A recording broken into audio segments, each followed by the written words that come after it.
Hello বন্ধুরা, তোমরা সবাই কেমন আছো? আশা করি ভালো আছো। আমিও কিন্তু ভীষণ ভালো আছি। তো চলে এসেছি আজকে নতুন একটা ভিডিও নিয়ে। তো আমি আজকে আমের চাটনি রান্না করব। আমের চাটনিটা কীভাবে রান্না করলাম সেটাই তোমাদের সাথে শেয়ার করছি।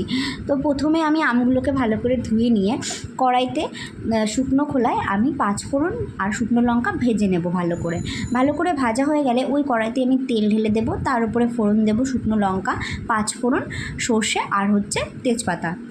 তারপরে আমি ওই আমগুলোকে ওই তেলের ওপর ছেড়ে দেব। তারপরে একটু সামান্য নুন, সামান্য হলুদ দিয়ে ভালো করে নেড়ে চেড়ে নেব। ভালো করে ভাজা হয়ে গেলে আমি কিন্তু ওই আমগুলোর মধ্যে জল ঢেলে দেব। জল ঢেলে আমি কিছুক্ষণ ওটাকে সেদ্ধ হতে দেব। আমটাকে সেদ্ধ হতে দেব এদিকে। আর এদিকে আমি যেই মশলাটা ভেজে রেখেছিলাম সেই ভাজা মশলাটা আমি কিন্তু বেটে নেব। বেটে নেওয়ার পরে আমি ওই আমটা যেহেতু সেদ্ধ হয়ে গেছে, তখন আমি ওই আমের মধ্যে চিনি দিয়ে দেব।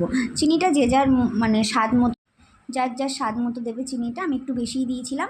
তারপরে কিন্তু যেই মশলাটা বেটে রেখেছিলাম সেই মশলাটা আমি দিয়ে দিলাম। দেওয়ার পরে দেখতেই পাচ্ছি এখানে আমার আমের চাটনিটা কিন্তু রেডি হয়ে গেছে।